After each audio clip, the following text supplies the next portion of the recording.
We are African, and we happen to be in America. We're not American. We are people who formerly were Africans who were kidnapped and brought to America. Our forefathers weren't the Pilgrims. We didn't land on Plymouth Rock. The rock was landed on us.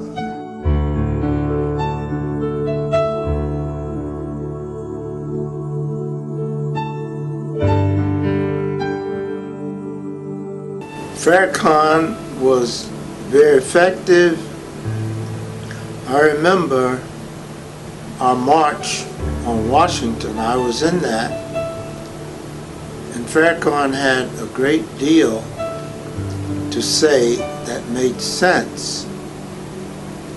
However, I think that because he does not in any way say that he would not go into violence would be the wrong leadership, in the sense that we do not need any more wars. We need more peace tables to sit down and try to bring about a compromise that is very advantageous to each side. We are African, and we happen to be in America. We're not American. We are people who formerly were Africans who were kidnapped and brought to America. Our forefathers weren't the Pilgrims. We didn't land on Plymouth Rock. The rock was landed on us. Malcolm X did a great deal of good. It was a good while before King understood from where he was coming. But when he did, he understood that Malcolm X was in his corner, and the corner of all black people. And I think that the people in this part of the world would do well to listen to Dr. Martin Luther King and give him what he's asking for, and give it to him fast before some other faction come along and try to do it another way. At 39 years of age, on Sunday, February 21st, 1965, Malcolm X was assassinated by 3 men, all members of the Nation of Islam. He died for what he believed in.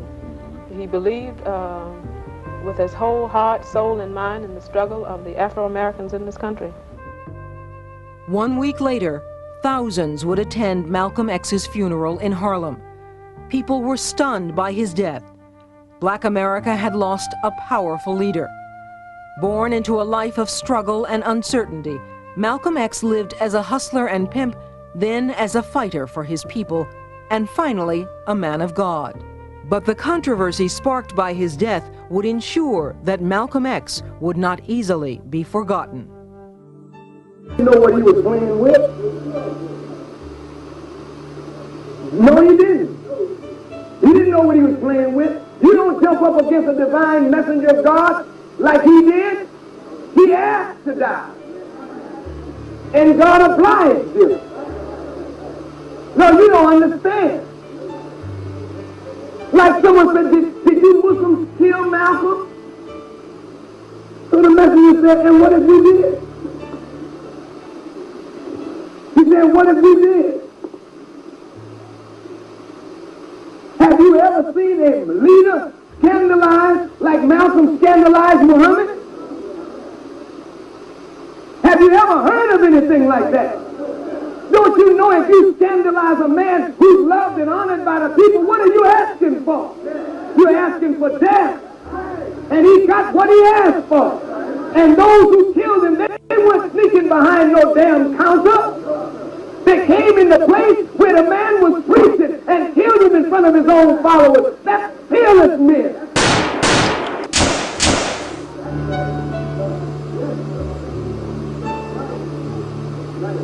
And those who were there to guard him, they were ducking. Damn cowardly dogs, ducking and running under poles instead of trying to protect the man that you say is your leader.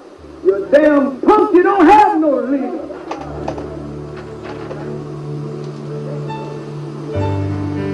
If he's your leader, why the hell would you stand up for him?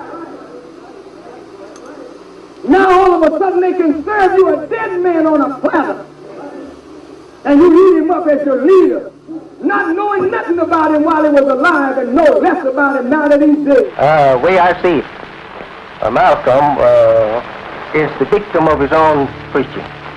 He preached violence, and so he became the victim of it. Would you say flatly that no black Muslims were involved in the shooting of Malcolm X? I wasn't there, but I don't believe that any of my followers had nothing to do with it at all. God has made me a better man for you than Malcolm X. I'm standing where Malcolm would have stood if he had the character to stand where I'm standing. And frankly, it ain't none of your business. What have you got to say about it? Did you teach Malcolm? Did you make Malcolm? Did you clean up Malcolm? Did you put Malcolm out before the world? Was Malcolm your traitor or was he ours? And if we dealt with him like a nation deals with a traitor, what the hell business is it of yours?